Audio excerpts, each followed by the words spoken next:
नमस्कार साथियों, मेरा नाम है आशुतोष। आपका स्वागत करता हूं आपके अपने YouTube channel A to Z ई पाठशाला में। आज मेरे साथ में आप क्रिया पढ़ेंगे हिंदी में। हिंदी ग्रामर का ये एक ऐसा टॉपिक है जो आप किसी भी बुक उठा के पढ़ेंगे, कोई भी बुक दो दो तीन तीन चार चार बुक आप कहीं पे भी उठा के पढ़ लेंगे, देखेंगे आपको सब में हमेशा अलग ही अलग मिलेगा। किसी में कुछ दे रखा होगा, किसी में कुछ दे रखा होगा। तो फिर ये बड़ा ही कन्फ्यूजिंग हो जाता है कि हमें क्या पढ़ना है, क्या छोड़ना है, क्या नहीं समझना है। या हम एग्ज़ाम पेपर देखेंगे तो किसी में कुछ शब्द हमें मिलते हैं, किसी में कुछ शब्द मिलते हैं। पता चलता है ऑप्शन में दिए होते हैं कि ये किस प्रकार की क्रिया है, और उसमें जो ऑप्शन दिए हुए हैं वो हमने पढ़े ही नहीं हुए होते हैं। तो इसमें मैंने सभी चीज़ों को कोशिश की है कि सभी चीज़ों को शामिल कर लिया है, आपका कोई भी चीज़ ना छूटे जिसमें। और जो चीज़ अपवाद वाली है उसके लिए आपको परेशान होने की ज़रूरत नहीं है, वो कभी भी पूछा नहीं जाता है। ठीक, तो शुरू करते हैं हम आज का लेक्चर। अगर आपको वीडियो पसंद आए तो इसको लाइक करिएगा, कुछ लोगों को शेयर भी ज़रूर कर दीजिएगा। चलिए देखते हैं क्रिया। क्रिया होता क्या है। हमने इससे पहले पढ़ा, संज्ञा सर्वनाम पढ़ लिया हमने, लिंग वचन कारक सब चीज़ें पढ़ ली हैं। अब क्रिया का समझ लीजिए, इंग्लिश में इसको क्या कहते हैं, इसको कहते हैं वर्ब। वर्ब जिस शब्द से आपका कोई भी काम, मतलब काम होना, करना या फिर करना पाया जाएगा, जिस शब्द से हमें पता चलेगा कि कोई भी कार्य हो रहा है, तो वो शब्द क्या होते हैं, वो शब्द होते हैं आपके क्रिया होते हैं, जिससे हमारा कोई भी काम अथवा कार्य होना या करना पाया जाता है। जैसे कि आपका खाना, खाना पीना, पढ़ना, ये सभी एक काम है आपके। तो फिर ये जो हैं ये सभी आपके क्रिया शब्द होते हैं। ठीक, या फिर वाक्य में जिस शब्द से किसी काम का होना अथवा करना पाया जाएगा उससे क्रिया कहा जाएगा। ये तो शब्द की बात बताई। अगर कोई वाक्य है, वाक्य में आपका जिस शब्द से किसी काम का करना या होना पाया जाएगा, वो शब्द जो होगा वो आपका क्रिया कहते हैं उसको। जैसे देखिए, वाक्य में आपका एक एग्जाम्पल बताते हैं आपको। तनु का भोपाल जाना तय। भोपाल जाना तय है। अब देखिए, ये जो है इसमें जाना, जाना शब्द इस वाक्य में है, तो ये आपका क्या होगा, ये आपका क्रिया है। जिस इस वाक्य में हमें जो है काम क्या पता चल रहा है कि इसको जाना है, ये काम है इनका, तो फिर ये आपका क्या हो जाएगा, ये क्रिया हो जाएगा। अब आगे बढ़ते हैं। इस तरह से ही और भी होते हैं, दौड़ना, खेलना, जाना, बहुत सारी क्रिया होती हैं। अब चलते हैं, आगे बढ़ते हैं। अब क्रिया जो हैं वो बनती कैसे हैं। आपने धातु शब्द पढ़ा होगा, धातु शब्द जानते होंगे। अब धातु ऐसे तो सुना होगा, तो आप सोना चांदी और एल्युमिनियम इन सब चीज़ के लिए आपने धातु शब्द सुना होगा।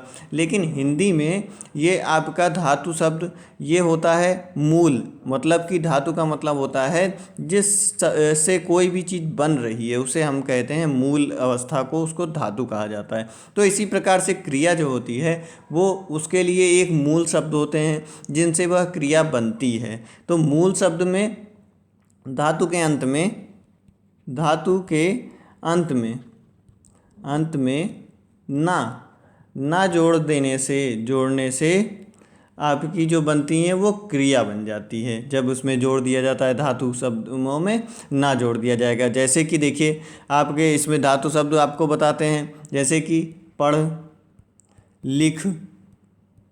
लिख, सो, चल, आ, बैठ, हंस, ठीक, रो। ये सब आपके जो जितने भी हैं ये सब जैसे धातु शब्द हैं। इसके अलावा और भी बहुत से होते हैं। इन्हीं सब में जब ना जोड़ दिया जाएगा तो ये हमारी क्या बन जाएंगी, क्रिया बन जाएंगी। पढ़ना, लिखना, सोना, चलना और आना बैठना, इसी प्रकार से हंसना और रोना, ये सभी जो हैं आपकी क्या बन जाएंगी, क्रिया बन जाएंगी। ठीक, इस प्रकार से ही और भी होते हैं, आप जान लीजिए। खेल से खेलना बनेगा, और जो है दौड़ से आपका क्या बनेगा, दौड़ना बनेगा। इसी प्रकार से और भी बहुत सारी क्रिया होती हैं। अब धातु, अब ये समझ में आ गया होगा कि धातु, अब एक क्वेश्चन आता है आपका बार बार एग्जाम में कि क्रिया की मूल क्या है, तो फिर आप उसको बताएंगे धातु शब्द होते हैं क्रिया के मूल। ठीक, ये आपका क्वेश्चन बहुत बार पूछा भी गया है, इसलिए इस चीज़ को ध्यान भी रखिएगा। अब धातु आपके होते कितने प्रकार के हैं, इन चीज़ बता दे रहे हैं आपको। मेन धातु मूल धातु होते हैं, यौगिक धातु होते हैं। यौगिक धातु, ये दो प्रकार के आपके होते हैं धातु। ठीक, धातु दो प्रकार के होते हैं। मूल धातु कौन से होंगे, जो किसी दूसरे शब्द पर निर्भर नहीं होंगे, वो आपके मूल धातु होंगे। जैसे पढ़, लिख, खा, ये आपके सब कौन से हैं, मूल धातु हैं। इस प्रकार से आदि और बहुत सारे होते हैं। लेकिन जो यौगिक धातु कौन से होते हैं, जो किसी और पर निर्भर होते हैं, स्वतंत्र नहीं होते हैं, उनको क्या क्या कहा जाता है, यौगिक धातु कहते हैं। जैसे चलना से बनता है चला, खाना से खिला, खिला। ये बनते कैसे हैं, ये बनते हैं आपके संज्ञा तथा सर्वनाम में प्रत्यय लगाने पर आपके यौगिक धातु बनते हैं। ठीक, चलिए अब आगे बढ़ते हैं। आगे देखेंगे हम क्रिया के कार्य। क्रिया के क्या क्या कार्य होते हैं। क्रिया के कार्य देखिए क्या हैं। क्रिया किसी कार्य के होने अथवा किए जाने का बोध कराती है। किसी कार्य के होने अथवा किए जाने का बोध कराने का काम होता है। जैसे कि गाय घास खा रही है, इसमें क्या है, क्रिया बता रही है कि खा रही है, तो कार्य हो रहा है, इसकी हमें बोध करा रही है, खा रही है। फिर दूसरा और काम इसका क्या रहता है, किसी व्यक्ति अथवा वस्तु की क्रियाशीलता का बोध कराते हैं, क्रियाशीलता का बोध कराएगी। और उसके बाद में स्थिति और अवस्था का बोध कराते हैं, स्थिति या अवस्था का बोध, अवस्था का बोध। जैसे देखिए नीतू पढ़ती है, यह हो गया, इनकी अवस्था का बोध हो रहा है। वैसे क्रियाशीलता के लिए देख लीजिए, लड़के खेलते हैं, ये आपकी क्रियाशीलता का बोध करा रही है। इसी प्रकार से अस्तित्व का बोध कराती है, अस्तित्व का बोध कराती है। मनुष्य समाज में रहता है, मनुष्य समाज में रहता है। ठीक, इसी तरह से मनः स्थिति का बोध भी कराती है, मनः स्थिति। ये सभी जो हैं आपके कार्य हैं क्रिया के। लड़के प्रसन्न हो रहे हैं, रो रहे हैं, हंस रहे हैं, ये सारी चीज़ें जो हैं आपकी क्या हुआ, उसकी मनः स्थिति का बोध करा रही हैं क्रिया। तो ये सब भी जो हैं ये आपके क्रिया के कार्य हैं। इसके बाद में आता है क्रिया के भेद। सबसे ज़्यादा जो कन्फ्यूजन रहती है वो इसी में ही रहती है कि क्रिया के भेद आखिर कौन कौन से हैं। ठीक, तो आपसे जब भी जैसे कहीं पर भी पूछा जाएगा तो आपको दो ऑप्शन दिया रहता है कि सकर्मक और अकर्मक क्रिया। ठीक, तो वहाँ पे आप जो है आप लगा देंगे कौन सा, दो ही आपको बताता है। अगर कर्म के अनुसार अगर आपसे पूछा जा रहा है क्रिया के कितने भेद हैं, तो आप बताएंगे दो भेद होते हैं। एक कौन सी, सकर्मक क्रिया, और दूसरी कौन सी, हमारी अकर्मक क्रिया होती है कर्म के अनुसार। ठीक, अब सकर्मक क्रिया जो है वो आपकी दो में बट जाती है आगे फिर से। कौन सी, एक कर्मक और दूसरी द्विकर्मक। अब इसको हम बताते हैं आपको और अच्छे से बताया जाए। अब देखिए ये क्रिया में, अब देखिए इसमें कर्मक और कर्मक ये दो चीज़ें आपको इसमें सेम पता चल रही हैं। तो इसमें क्या मतलब होता है, जब कर्मक आपका आ रहा है तो कर्मक, अभी हमने इससे पहले कारक में पढ़ा था, कर्मक मतलब क्या है, कर्म। कर्म क्या होता है, हमारा ऑब्जेक्ट, मतलब कि ऑब्जेक्ट होता है। ठीक, अब ये कर्म जो है, ये जिसके ऊपर क्रिया का प्रभाव पड़ता है उसको हम क्या कहते हैं, कर्म कहते हैं। अब दोनों में कर्म लगा हुआ है, लेकिन सकर्मक जब हिंदी आती है तो हिंदी में सा का मतलब होता है साथ, और आ लगा दिया जाता है तो उसके बिना हो जाता है। ठीक, तो मतलब क्या है, कर्मक साथ, कर्म के साथ वाली क्रिया। और ये क्या है, अकर्मक, जिसमें कर्म नहीं होगा, तो उसकी वो वाली क्रिया जो आएंगी वो अकर्मक क्रिया में आएंगी। बस इतना सा इसको आराम से आपको समझना होता है। उसके बाद एक कर्मक लगा हुआ है, जिसमें एक कर्म हो वो एक कर्मक हो गया, जिसमें दो कर्म हो वो द्विकर्मक हो गया। इस प्रकार से आपकी ये क्रिया हो जाएंगी। हमेशा नाम से ही आप सभी की डिफिनीशन अच्छे से पता कर सकते हैं। ठीक, और चलिए आगे इन्हीं के बारे में अच्छे से अब जानते हैं हम कि सकर्मक क्रिया, और सारी चीज़ के एग्जाम्पल के साथ में आपको बता दें। देखिए, सकर्मक क्रिया कौन सी होती है, जिसका बताया हमने, जिस क्रिया के व्यापार का फल कर्म पर पड़ता है, कर्म पर पड़ता है। और क्रिया से रिलेटेड बहुत ज़्यादा क्वेश्चन भी पूछे जाते हैं आपके एग्ज़ाम में। आप भी देखेंगे कि आपको एग्ज़ाम में इसका अगर शुद्धि के लिए आ रहा है तो ये क्वेश्चन आपका क्रिया से रिलेटेड ज़रूर मिल जाएगा। तो क्या हुआ, जिस क्रिया के व्यापार का फल कर्म पड़ता है उसे हम सकर्मक क्रिया कहते हैं। जैसे देखिए, राम फल खाता है, खाता है। ठीक, तो यहाँ पर क्या है, ये फल कर लीजिए या फिर आम कर लीजिए, कुछ भी कर लीजिए, राम आम खाता है या फल खाता है।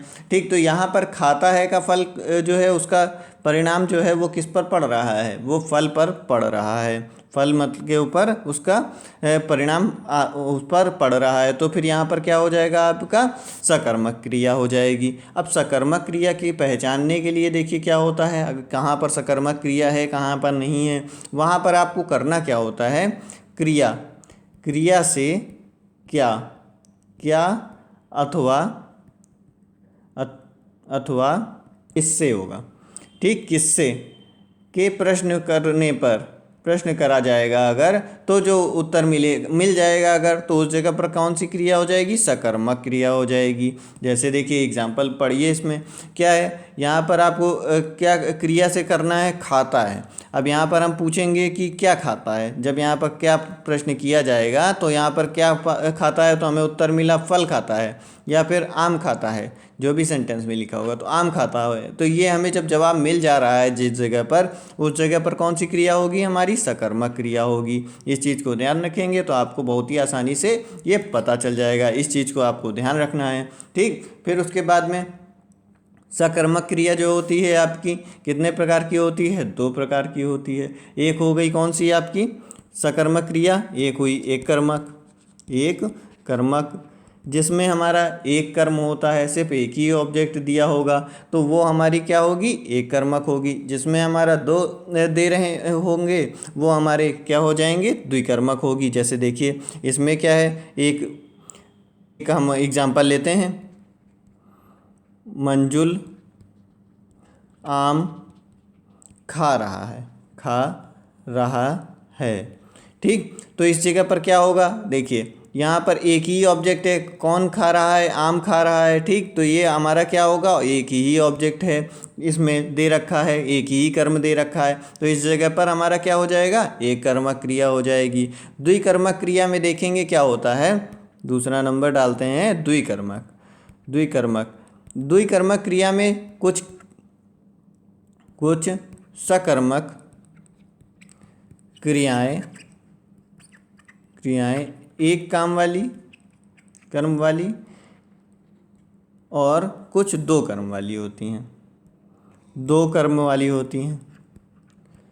जो दो कर्म वाली होंगी वो हमारी द्विकर्मक क्रियाएं कहलाएंगी। जैसे कि देखिए एग्जाम्पल, श्वेता ने रीना को बांसुरी दी।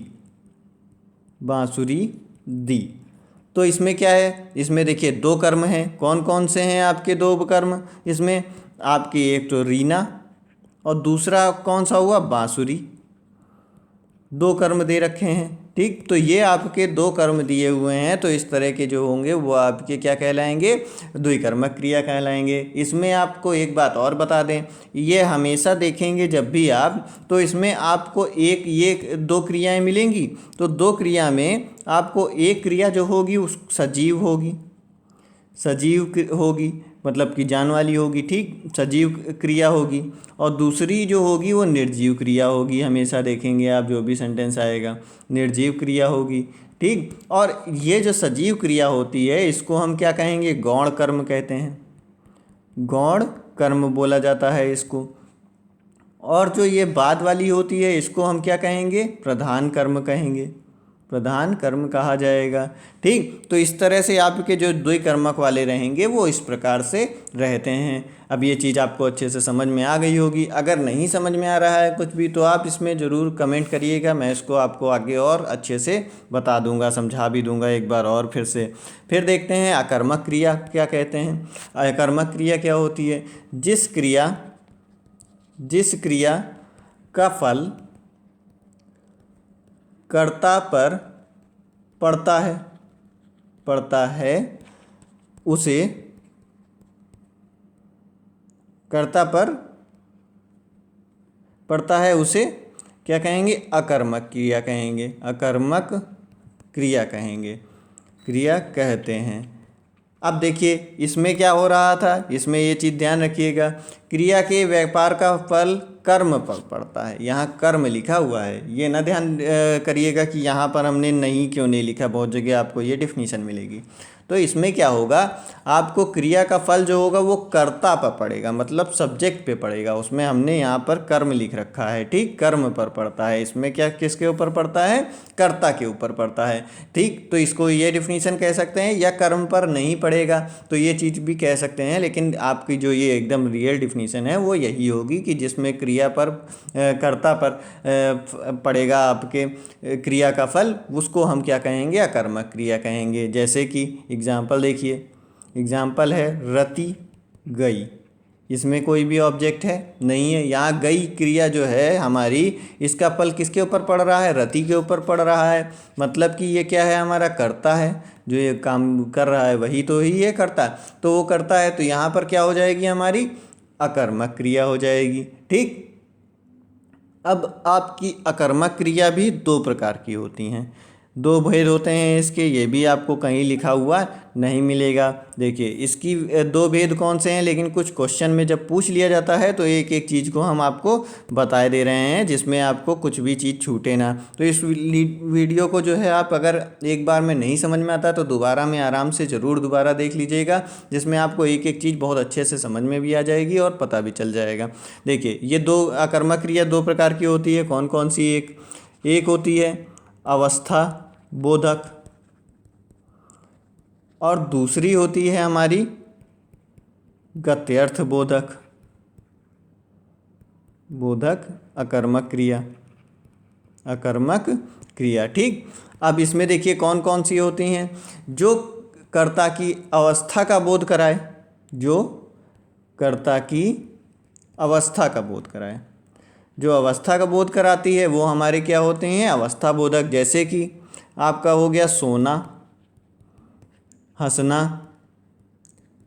रोना, ये सब जो हैं आपके क्या होते हैं, आपकी ये सब अवस्था का बोध कराती हैं। इसी तरह से गत्यर्थ बोधक क्या होता है, ये कर्ता की गतिशीलता, गतिशीलता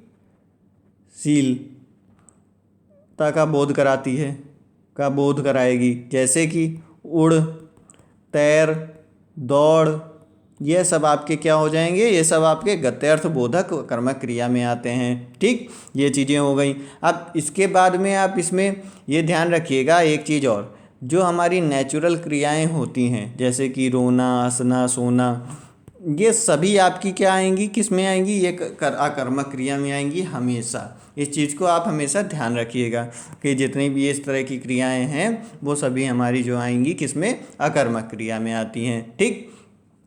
चलिए आगे बढ़ते हैं। आगे है हमारा व्युत्पत्ति के अनुसार क्रिया के भेद।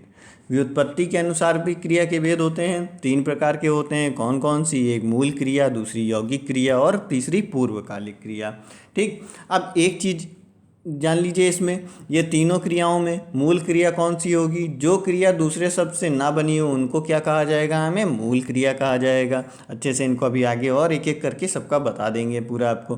फिर दूसरा यौगिक क्रियाएं कौन सी होंगी। यौगिक क्रिया जो अन्य शब्दों या प्रत्ययों से बनेगी। पूर्वकालिक क्रिया होती है जिसका जो दूसरों पर निर्भर होती है उसे पूर्वकालिक क्रिया कहते हैं। अब इनको सबको आप एक ही में कंबाइन मत कर दीजिएगा, ठीक। जो ये अलग अलग सब चीज़ें बता रहे हैं वो उसको अलग अलग रहने दीजिएगा। हाँ, ये बात याद रखिएगा कि ये अलग अलग प्रकार से, जैसे व्युत्पत्ति के अनुसार बताया गया है क्रिया के भेद, तो वही क्रिया कोई क्रिया तो सारी बदल नहीं जाएंगी, रहेंगी वही, लेकिन हिंदी के व्याकरण में आपको अलग अलग प्रकार से सबने जो विद्वान हैं उन्होंने बांट दिया है। तो उस प्रकार से आपको बस ये जानना है कि कौन कौन सी है। तो इन सभी के नाम जरूर आपको पता होंगे, क्योंकि ये चीज़ें कभी नहीं पूछी जाएंगी आपको कि हाँ ये कितने प्रकार की होती है। वो तो ये ज़्यादा से ज़्यादा इतना पूछा जा सकता है इन दोनों के लिए, व्युत्पत्ति के अनुसार और आपको जो सकर्मक कर्मक दो बताया, बस इसके अलावा नहीं पूछा जाएगा। लेकिन जो जो क्रियाएँ जिस प्रकार की पूछी जाती हैं उन सभी के बारे में आपको जानना जरूरी है। तो इसके बाद में 5 6 7 तरह की क्रियाएँ और भी हैं, वो सभी हम जैसे सहायक क्रिया आपकी और संयुक्त क्रिया, अनुकरणात्मक क्रिया, नाम धातु, ये सभी जो हैं हम आपको आगे बताते रहेंगे। देखते हैं पहला हम क्या है, मूल क्रिया। मूल क्रिया कौन सी होती हैं, बताया आपको। जो क्रिया दूसरे शब्द से ना बनी हो उनको क्या कहेंगे, मूल क्रिया कहेंगे, उसे मूल क्रिया कहा जाता है। हर जगह पर आपको नाम जो है उसी तरीके का मिलेगा, जिस प्रकार का नाम है उसी प्रकार की उसकी डिफिनीशन होगी और वो चीज़ भी वही होगी। ये चीज़ हिंदी में हमारे लिए बहुत ही आसान कर दिया गया है, ठीक। तो अब देखते हैं जैसे कौन सी हो गई, आना, जाना, खाना, था, थी, थे, ये सभी जो हैं आपकी कौन सी हैं, मूल क्रियाएं हैं। ये किसी और से मिलकर नहीं बनी होती हैं। हूँ, है, ये सभी किसकी होंगी, मूल क्रियाएं हो जाएंगी। इसी प्रकार से आगे बढ़ते हैं, यौगिक क्रिया। जो क्रिया अन्य शब्दों अथवा प्रत्ययों को बताया आपको, आखिरी में जोड़ा जाता है। प्रत्ययों सार्थक शब्दों के साथ में प्रत्यय जोड़कर बनाई जाती है, उसे यौगिक क्रिया कहा जाता है। अब इसके देखिए, जैसे कि इसमें 2 प्रकार से बनती है। एक तो होगा क्या, क्रिया के आगे दूसरी क्रिया लगाकर जोड़ा जाए तो फिर आपकी बन जाएगी। जैसे कि एक क्रिया है, मान लीजिए खा है, इसके आगे दूसरी क्रिया जो लगा दी जाए, खा जाना, ये जो है आपकी कौन सी बन गई, यौगिक क्रिया बन जाएगी। अब इसी प्रकार से गिर पड़ना, ये आपकी यौगिक क्रिया हो गई, ठीक। इसी को ही आपको अभी आगे हम पढ़ाएंगे एक संयुक्त क्रिया। उस जगह पर आप देखेंगे कि ये संयुक्त क्रिया में हम इसी को बता रहे हैं कि ये संयुक्त क्रिया भी है, ठीक। अब ये चीज़ आगे अभी बताएंगे। तो वही चीज़ें हैं, लेकिन वो अलग अलग प्रकार से बांटा गया है कि हाँ भाई ये व्युत्पत्ति के अनुसार है, ये आपके कर्म के अनुसार है, ठीक। तो इसी तरीके से अब इसके बाद में आएगा हमारा वो संरचना के प्रयोग के आधार पर हो जाएगा, तो वो अलग अलग क्रियाएं हो जाएंगी। अब देखते हैं आगे, अगला है इसी में ही यौगिक क्रिया। एक तो ये बता दिया आपको हमने, खा जाना इस प्रकार से बनती है। दूसरी आपकी क्या बनती है, जिसमें आगे आ और बा प्रत्यय लगा देते हैं, वो उसमें जो बन जाती है, जैसे चलाना, तैराना और लिखाना, ये सब आपकी जो होंगी, ये सब आपकी क्या हो जाएंगी, क्रिया, ये प्रत्यय लगाकर बनाई जा रही हैं। इसी तरह संज्ञा अथवा विशेषण के आगे ना प्रत्यय लगाकर भी क्रियाएं बनाई जाती हैं।